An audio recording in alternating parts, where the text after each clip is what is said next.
సినిమాల్లోనే కాకుండా సీరియల్స్‌లో కూడా ఈ కాస్టింగ్ కౌచ్‌కి సంబంధించిన ఇబ్బందులు ఉంటాయంటారు. సో లేదమ్మా. అలాంటివి ఏవన్నా మీరు ఫేస్ చేసారా? లేదు అంటే మూవీస్లో ఫేస్ చేసిన నేను మూవీస్లో ఫేస్ చేయడం జరిగింది. మీరు రాజు గారికి అది 3 3 చేశాను. చేశారు. రాజుగారి గారి 3 చేశాను. అలానే శ్రీరస్తు శుభమస్తు చేశాను అల్లు సిరీస్ గారిది. దానికి ముందు జెంట్లమ్యాన్ చేశాను. హీరోయిన్గా కూడా మనసును మనసే చేశాను. అలా చాలా మూవీస్ చేశాను అన్నమాట. ఆ టైంలో ఫేస్ చేశారు. ఆ టైంలో ఫేస్ చేసిన ఎట్లంటే అప్పుడు ఏజ్ చిన్నది ఉంది మనది. హ్మ్. అండ్ సీరియల్ ఇండస్ట్రీకి వచ్చేటప్పటికి ఇది ఏమంటారు ఈ కాస్టింగ్ కౌచ్ అనేది ఉండదు. హ్మ్. నాకు తెలిసినంత వరకు ఉండదు. ఎందుకంటే నేను చిన్నప్పటి నుంచి కూడా చైల్డ్ యాక్ట్రెస్ అప్పటి నుంచి కూడా చేస్తున్నా కాబట్టి నేను ఎక్కడ ఈ ప్రాబ్లం ఫేస్ చేయలేదు. ఓకే. అండ్ మూవీ ఇండస్ట్రీకి వచ్చేటప్పటికి అప్పుడప్పుడే కొత్తగా ఏదో చేయాలి ఏదో చేసేయాలని వస్తారు చూడండి. అలాంటి వాళ్ళు మాత్రం ఇలాంటివన్నీ అడుగుతారు. ఓకే. బిఫోర్ నుంచి ఉన్న వాళ్ళు మంచి మంచి బ్యానర్స్ ఏదైతే ఉంటాయి, ఇప్పుడు గీతార్ట్స్ కావచ్చు, గీతార్ట్స్లోనే శ్రీరస్తు మస్తు చేశాను. అలానే ఇప్పుడు ఓంకార్ గారి ప్రాజెక్ట్ కావచ్చు, అది రాజుగారి గారి 3 ఇలాంటి ప్రాజెక్టులు ఎవరు మనకి ఏం అడగరు. ఎందుకంటే వాళ్ళకి తెలుసు కష్టం విలువ తెలుసు, ఆడపిల్లల విలువలు తెలుసు, వాళ్ళ ఇంట్లో కూడా ఆడపిల్లలు ఉంటారు కాబట్టి ఆ విలువలు తెలుసు. కొంతమంది ఏం చేయకుండా ఏం తెలియకుండా అడ్డగాడిదిలాగా వచ్చి ఏదో ఒకటి చేసేయాలనుకుంటా అలాంటి వాళ్ళు మాత్రం ఇలాంటి ప్రాబ్లం ఫేస్ చేపిస్తారు మనతో. ఓకే. సో అలాంటివి విన్నప్పుడు ఏమనిపిస్తుంది మీకు?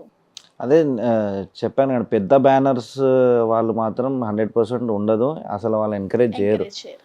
సొసైటీలో వాళ్ళకి కూడా ఆ బ్యానర్కి అప్పుడు ఫేమ్ భయం ఉంటుంది. అనిపించదా కనీసం వీళ్ళని పంపించడం? అంటే ఏం అంటే జరుగుతుంది? నేను అట్లీస్ట్ ఒక ఎక్కడికి నెగెటివ్ మాట బయటకు వచ్చినా కూడా చాలు కదా మన లేదు వైఫ్ లేదు, గురించి అంటే నెగెటివ్ ఇప్పుడు చరిష్మా నాయుడు అని అంటే ఇండస్ట్రీలో ఒక ఫేమ్ అనేది అయితే ఉండండి. తను ఎలాంటిది, ఒకవేళ అటు ఇటు అయితే తను ఎలా రేజ్ అవుతుంది, ఎక్కడ దాకా వెళ్తుంది అని కూడా అందరికి ఐడియా ఉంది. ఐడియా ఇక్కడే కదా చీపురు తిరిగేసేది అక్కడ కూడా తిరిగి.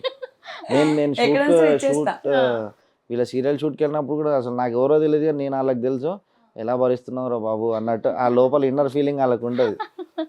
చాలా మంచిగా మాట్లాడతారు లేండి. అట్లే అంటే ఈ తిన్న బ్రాండ్ అనేది అక్కడ ఉండిపోయింది ఇండస్ట్రీలో. అంటే నేను ఏదైనా మంచి అనుకోండి, మంచిగా మాట్లాడినప్పుడు మంచిగా ఉంటా. ఉమ్. మనం అసలు ఇన్వాల్వ్మెంట్ లేని దాంట్లో కూడా ఇన్వాల్వ్ చేస్తే తట్టుకోలేను అనమాట. ఎమ్మట అక్కడ ఇచ్చేసి ఇంటికి సైలెంట్గా వస్తా అలా. సో ఒక బట్ అక్కడ ఏం జరిగింది ఇద్దరు ఏం నేను నేను తనకు నా పర్సనల్ ఒపీనియన్ కూడా నేను అదే చెప్తా. కొంచెం ఆ సిచ్యువేషన్ తగ్గట్టు మాట్లాడు అని అంట, కానీ అసలు ఆ టైం వచ్చి కొంచెం తేడా అనిపించిందంటే ఇంకా లెఫ్ట్ అండ్ రైట్ ఇచ్చేయాల్సింది. అంతే. అది ఇది మన ఎవరైనా తప్పు లేనిది మనం మాట పడడం వేస్ట్ కదా. ఇప్పుడు మన తప్పు ఉంది అనుకుని అక్కడ కంపల్సరీ సారీ చెప్పొస్తా. నా తప్పు చిన్నది ఉన్నా కంపల్సరీ సే సారీ. నా తప్పు లేనిది అనుకో, వాళ్ళు సారీ చెప్పినా చెప్పకపోయినా వాళ్ళు చచ్చేంత వరకు పీడిస్తా. సో ఇక్కడ ఒక సందర్భం, మీకు పెళ్లి కాకపోయి ఉంటే నేను మిమ్మల్ని పెళ్లి చేసుకునేవాడిని అన్న సందర్భాలు కూడా తనకి అలాంటి ఫీలింగ్స్ అంటే కొంతమంది ఎక్స్ప్రెస్ చేసినట్టు కూడా తెలిసింది.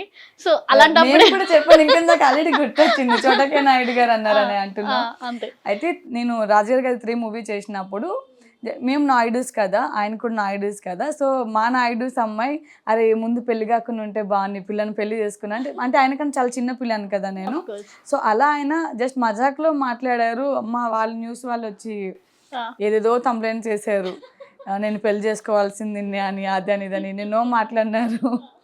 అది యాక్చువల్లీ కాంప్లిమెంటే కదా. అంటే జస్ట్ మజాక్ చేసారు అంతే ఆయన. అంతకుమించి ఏదో ఓన్గా ఏం మాట్లాడేలేదు.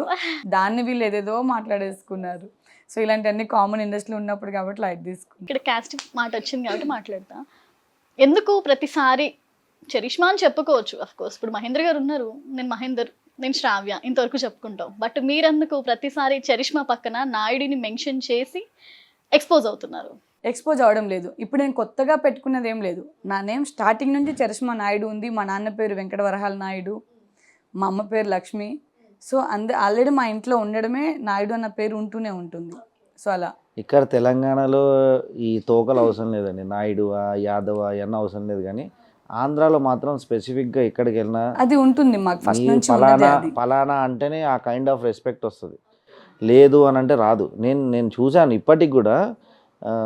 ఒక చిన్న ఫంక్షన్లో వెళ్తే టెంట్ బయటే ఉన్నారు వాళ్ళు, అట్లీస్ట్ టెంట్ లోపల కూడా అలవలేదు. అది కూడా స్టిల్ కొంతమందికి ఇప్పుడు కూడా ఇప్పటికి అలానే కూడా ఉంది. రన్ అవుతుంది. సో నేను వాళ్ళకి ఏం చెప్తానంటే ఈ రోజుల్లో కాస్ట్ ఏంటి, ఓకే నా నాయుడు అన్న పేరు నాకు ఆల్రెడీ ఉంది కాబట్టి దాన్ని పట్టించుకోను నేను.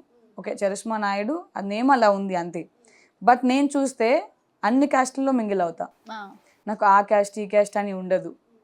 అన్ని క్యాస్ట్లు మా ఊరికి వెళ్ళినా ఎవరైనా ఒకవేళ నా ముందు తక్కువ కులం వాళ్ళకి ఇలా చూసినా నేను ఫస్ట్ చెప్పేవాడు ఏంటంటే రేపు అన్న రోజు అందరం అక్కడికే వెళ్ళవలసి ఉంటాం. అలాంటిది ఎందుకు ఈ భేదాలు వద్దు. నేను తీసుకెళ్ళి వాళ్ళకి దగ్గర కూర్చోబెట్టి అన్నం పెట్టినా ఈ వద్దు వద్దు అని అంటారు. ఎందుక ఇంకా ఇంకా వేరియేషన్ ఎందుకని నాకు అర్థం కాలేదు. కానీ ఆంధ్రాలో అవి వర్కౌట్ కాదండి ఇప్పటికి స్టిల్ అలానే ఉన్నాయి. ఇప్పటికీ నువ్వు ఏది నాయుడువా కాపా కమ్మనా అంటారు తప్పితే అన్ని ఈక్వల్గా చూద్దాము అనేది మాటలు అంటారు కానీ అసలు పాసిబిలిటీ లేదు. పొంతన ఉండదు ఉండదు బైక్ మాత్రమే అసలు అంటారు. అసలు ఉండదు. బట్ నేను ఇప్పటికీ ప్రతి ఒక్క కులం నా కులం లాగానే చూస్తాను నేను.